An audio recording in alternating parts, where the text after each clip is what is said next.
नियम को पालना आपके लिए जरूरी है। देश के हित में आपको रहना जरूरी है। ये प्रकट करने का बहुत कम अवसर हमको मिलता है, क्योंकि हमारे देश को गणतंत्र बनाने में बहुतों का श्रेय है। बहुतों ने मेहनत करा है, बहुतों ने अपनी जान दी है, जिसकी वजह से आज़ादी मिली और उसके बाद हम गणतंत्र बने। इसलिए आप उन सब लोगों को स्मरण करें जिन्होंने आपके आज के आज़ादी के लिए बहुत कुछ किया है। आज आप अगर कुछ करते हो, बेफिक्र करते हो, उसका मतलब है कि 70 साल पहले, 75 साल पहले किसी ने उसकी जान की आहुति दी और आपको ये करने लायक बनाया। इसलिए ऑलवेज याद रखें इस चीज़ को। किसी किसी का कहने का मतलब होगा कि हमें ये एक दिन याद करने से क्या होगा, हम क्या देशभक्त बन जाते हैं? नहीं बनते देशभक्त एक दिन में। देशभक्त तभी बनता है जब आप लगातार निरंतर प्रयास करें देश के सेवा में। देश का सेवा आप कोई एहसान नहीं कर रहे देश में। जैसे मैं बहुतों को सब बोलता हूँ, जैसे कई राज्यों में जब कोविड हुआ था तो उनको पैसा देना पड़ा था इंजेक्शन लेने के लिए। हमारे यहाँ बिल्कुल वो था ही नहीं, फ्री में दिया जा रहा था। यहाँ तक कि हमारे नागरिक को तो फ्री तो मिल ही रहा था, हमारे आसपास वाले सभी देश को दे रहे थे, क्योंकि भारत ऐसा एक महान देश है जो सब विश्व के हित में सोचता है। It thinks about the fraternity of the world, और what they say on a scripture, Vasudeva Kutumbakam. So that is an entirety of the family that comes. So that is a very important thing that we should remember at all times. The country has done a lot for you. So please remember that. Be devoted to your country. Do not act in any form against your country. It can even be a very casual talk. No, never accept that. Your nation is your pride. Your ancestors or your previous generations have given their life to keep you here. It is like dishonoring them. Please don't dishonor your ancestors. Don't dishonor your persons who's given you today's freedom, today's rights, today's duties. Be sure that you take care. आप always ये चीज का ध्यान रखें, आपका देश के प्रति कर्तव्य क्या है। हो सकता है बहुतों को तकलीफ हो या शिकायत हो कि देश हमारे लिए नहीं करता है। कहीं ना कहीं से तो शुरू कर रहा है। अगर यही सोच के वो 47 में किसी ने लड़ा नहीं होगा तो आपको आज ये आज़ादी नहीं मिला होगा। तो इसलिए ऑलवेज इस चीज़ का ध्यान रखें। मैं किसी को हर्ट करने के लिए या किसी को बुरा लगने के लिए नहीं बोल रहा हूँ ये चीज़। आप इस चीज़ का ध्यान ऑलवेज रहे आपके दिमाग में कि देश हित ही सबसे बड़ा आगे है। आप ऑलवेज सोचिए। इसलिए अगर देश के गद्दार और देश के शांति और देश के प्रतिक्रिया को अगर कोई नुकसान पहुंचाता है, बेहिचक हो जाइए कि उनके खिलाफ हमें लड़ना है। वो चाहे जाति के नाम पे हो, धर्म के नाम पे हो, टेररिज्म हो, आतंकवादी हो या आतंकवादी शैलियों पे काम करने वाला हो, सब हमें हटाना है। तो let us take a pledge today that we will work for the country. हम देश के हित में ही काम करेंगे। ये मान के चलिए, we are Indians and we will always remain Indians. कभी कभी हम लोग ये बोलते हैं कि इंडियन ओरिजिन का आदमी वहां जाके वो कंपनी का बड़ा हेड हो गया, ये हेड हो गया, वो अपना देश छोड़ के उधर का नागरिकता लिया है, उसकी क्यों बात करें हम? अगर वो देश सेवा में चाहिए था, वो यहां रह के देश को बचाता। हो सकता है कि थोड़ा पैसा कम मिले, पर आप रहिए अपने देश में। Be a first rated citizen in your country then a bloody second rated citizen in any other country. इस चीज का ध्यान रहे, ऑलवेज ध्यान रखिए। एनीवे, थोड़ा कर्कश हूं मैं इस मामले को बोलने में, बट वास्तविकता यही है। आप ये मान के चलिए, देश के हित में ऑलवेज आपको काम करना है। इसके साथ में अपना भाषण ज़्यादा लंबा हो जाता तो थोड़ा बोरिंग हो जाता है। अभी एक और चीज़ मैंने डिसाइड किया, तो मैंने कुछ लोगों को कंसल्ट किया, क्योंकि बहुत ज़्यादा राय लेने से फिर वो बनता नहीं है। मैंने सोचा कि जहाज में cleanliness and seamanship combined. Seamanship does not mean only deck वाले को seamanship है. Engine room में जो काम करता है वो भी seamanship ही है. वो अपना काम करता है, क्या तरीके से करता है, कैसे करता है, अपना निजी इंटरेस्ट लेके करता है, सब इंक्लूडिंग कुक, वो खाना बनाता है, सब उसी में आता है. हम लोग 17 जनों का एक फैमिली है, उसमें जो सबसे अच्छा परफॉर्मेंस देगा, from my side I am planning that every month the best seafarer on board will be given a cash prize of ₹500 from my side. I am not asking the company और anybody. I will pay from my side.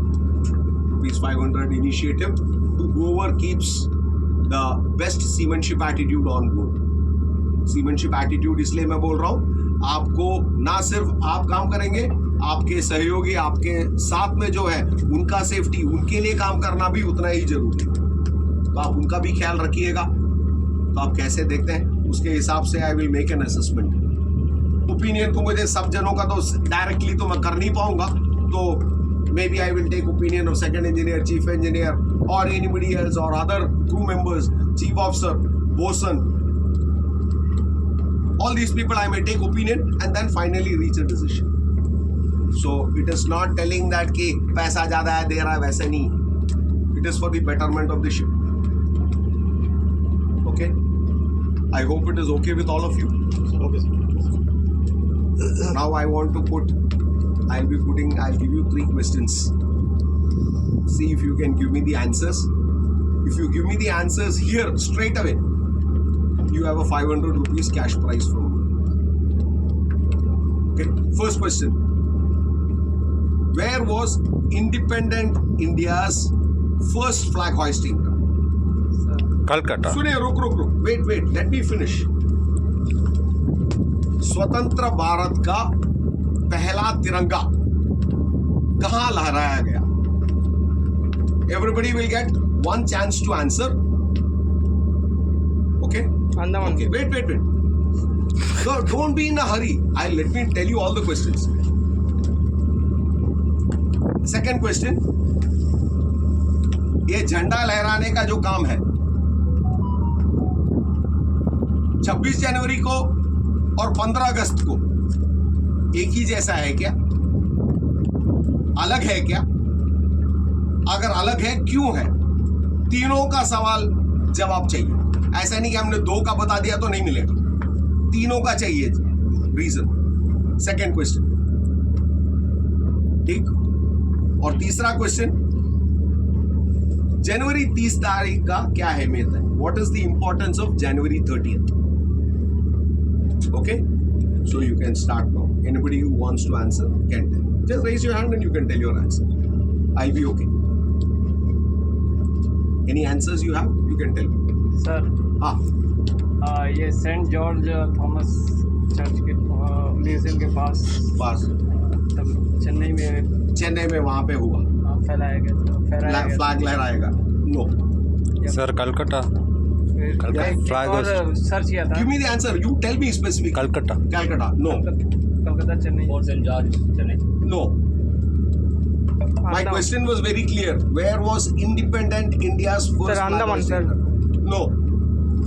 First independent. Anybody attempting the first question? No. Second question. कोई difference है झंडा लहराने में? क्या difference है? बोलिए. One is furling and one is hoisting. Okay. What is the difference? You can tell me. Sir, No. Let him finish. I need all the 3 questions. I've asked 3. Is it the same? He said no. He said it is unfurling and one is hoisting. So now explain what is that, so that everybody can understand.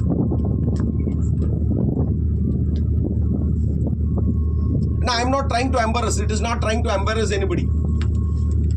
Anybody else? You want to try? Yeah. August 15 is for freedom, sir. That we know is Independence Day. Independence Day. Yeah. And January 26 is for Constitution. Okay. So what is the difference? The question is that. What is the difference between the flag hoisting? If there is a difference. Sir, 26 अप्रैल को ये sir 26 जनवरी को sir ये India gate के पास फहराया जाता है और Okay. 15 अगस्त को लाल किले के पास फहराया वो तो झंडा तो फहराया जाता है, लहराया जाता है, क्या फर्क है उसमें? 26 जनवरी 1950 को हमारा संविधान जो बन के लागू हुआ था, हाँ जी, ये 26 जनवरी 1950 को लागू हुआ था सर। हाँ जी। और उसमें झंडा लहराने की वजह क्या है? अगर फर्क है तो वो भी चाहिए मुझे, और क्यों है, कैसे है? ये किसी को गलत दिखाने या साबित करने के लिए नहीं है, आपको जानकारी होना चाहिए। तो दूसरा क्वेश्चन था भी, मेरा 500 रुपये बच गया, ठीक है। तीसरा, जनवरी 30 तारीख का अहमियत क्या है? 30th January, what is the importance of 30th जनवरी? पूर्ण स्वराज बोला जाता है। कौन सा? पूर्ण स्वराज, पूरी तरीके से संविधान को वो तो 26 जनवरी को ही हो गया था, फिर 4 दिन का डिले काहे के लिए? इम्प्लीमेंट पूरा हुआ था। किताब छप के आएगा फिर साइन करने के लिए? नहीं। तो मैं जवाब दूं आपको? सर सबसे पहले स्वतंत्र भारत का independent India's first flag was hoisted by Lieutenant Colonel D.A. Surve of जंगी पलटन, that means Maharashtra infantry team, और ये झंडा लहराया गया था जापान में, इंडिया में नहीं। हमारा जब आजादी मिला था, हमारा नियम ये था कि you can do flag hoisting only in the morning and you have to bring down the flag by evening. So in India at night 12 o'clock they declared our independence at 12 o'clock. That means in Japan it was already morning 5:30. So at 6 o'clock when sun rose in Japan, Lieutenant Colonel D.A. Surve made the first flag hoisting there. Are you convinced? मानने को तैयार हो? Okay, verifiable on the net if you want. I don't know whether you will get. तो ये हो गया. So Lieutenant Colonel D.A. Surve of जंगी पलटन, what is locally known in the army, he was the first man to hoist the Indian flag. आपने जो बोला India में सबसे पहले होइस्टिंग कहाँ हुआ? चेन्नई में. वो सुबह 6 बजे हुआ, और वो फ्लैग फोर्ट सेंट जॉर्ज में वो म्यूजियम के अंदर अवेलेबल है. किसी ने बोला चेन्नई में है, कौन बोला था? Good. So at least you know that it is available there. That flag is a very big flag that is available here in Chennai. Okay. Second question. 26 जनवरी को और 15 अगस्त में क्या डिफरेंस है? बड़ा साहब ने सही बोला कि एक होइस्टिंग है और एक अनफर्लिंग है. अनफर्लिंग मतलब झंडा खोलने का प्रतिक्रिया, just opening the flag. That is what we did today. Hoisting is you have to take the flag from down, take it up to there, tie it, and then unfold the flag. We do this because in 1947 on Independence Day we were lowering the British flag and hoisting our flag. British flag को नीचे उतार के हमारा झंडा लहराना था. तो हम लोगों ने यहाँ से झंडा बांधा, ऊपर ले गया और फिर खोला. उसकी याददाश्त में हर साल 15 अगस्त को झंडा नीचे रहता है, नीचे से ऊपर खींच के लेके जाता है एंड देन ओपन करता है. I am very happy that बड़ा साहब knows at least the difference is existing. You should know these things. Okay. तो ये उस याददाश्त में कि 15 अगस्त को ऐसे किया गया था, उसी याददाश्त में आज भी जब 15th अगस्त we have a flag hoisting, we hoist the flag and open it. 26 जनवरी को सिर्फ अनफोल्डिंग ऑफ फ्लैग होता है, क्योंकि हमारा झंडा तो लग चुका है वहां. उस जमाने में सुबह 6 बजे से सूर्योदय से सूर्यास्त तक ही आप झंडा लहरा सकते थे. अभी हाल ही में हुआ है, after this government came, that the flag can be flying 24 hours. और तीसरा चीज मैंने पूछा, जनवरी 30 का अहमियत क्या है? January 30 is remembered as martyrs day. जिन्होंने अपने जान की आहुति दी, those who have sacrificed their lives for the nation, we pay a token respect to them. Normally, even in the parliament, at 11 o'clock, you observe a 2-minute silence. Normally on my ships I do. और कभी कभी ये लोग का इतना रहता है cargo बंद नहीं करने का, ये है वो है, सब बोलता है. Last time when we were here we have done that. We stop cargo for 2 minutes. अब ये बोल के हम सारा जनरेटर मेन इंजन सब नहीं बंद कर सकता. अब दरिया में आया तो हम बोला सर हम काम थोड़ा 2 मिनट के लिए बंद करता है, वो सब नहीं. तो प्रैक्टिकली सोच के देखो, आपका अपना दिल से जो आप उनको रेस्पेक्ट देते हैं उसकी याददाश्त में. The respects you pay to that departed souls who have sacrificed their life for you. That is what it is. Okay. So 3 questions. I hope whenever you go next somewhere you are able to at least remember all these things. याद रखिए. मुझे 500 रुपये ना देने का दुख है. मुझे खुशी नहीं है कि मेरा 500 रुपया बच गया. अगर मुझे 500 रुपया देना पड़ा तो मैं खुश होता कि कोई एक तो जानता है. बट मैं पहले कंडीशन बोला था, इसलिए बड़ा सबको दे नहीं सकता. नो, यहाँ पे कोई पैसे की लालच में नहीं है. इतना पैसा तो सबको मिलता है. ये 500 रुपए वाली बात ही नहीं है यहाँ पे. It is only respect that you have. उतने की बात है. ये बड़ा साहब ने भी ये 500 रुपये मिलेगा करके, इतना उम्र में बड़ा साहब इतना सर्विस है, इतना एक्सपीरियंस है, उसके बाद ये 500 रुपये के लिए दौड़ने का स्टेज तो चला गया. शायद 25, 30, 40 साल पहले होता तो शायद थोड़ा बहुत ट्राई करते. अभी तो वो स्टेज चला गया. इसलिए अगर आप में से अगर मुझे 500 रुपये देना पड़ा तो मुझे ज़्यादा खुशी होता कि ना देने से ज़्यादा खुशी देने में है. ओके. नाउ कोई है जो कुछ बात करना चाहता है, generally you want to address all of us, बातचीत करना है तो कीजिए, क्योंकि धूप में काफ़ी देर खड़ा रहना थोड़ा मुश्किल है, मैं समझता हूँ. किसी को कुछ बोलना है, यू कैन कम एंड से. The platform is open. किसी का अपना राय है. It should not be criticism against one individual. आप जनरल सिस्टम के बारे में कुछ बोलना चाहते हैं, बोल सकते. ऑलवेज याद रखिए, आर्म फोर्सेस ने आपके लिए बहुत कुछ किया है, तो इसलिए उनको रेस्पेक्ट देना जरूरी है.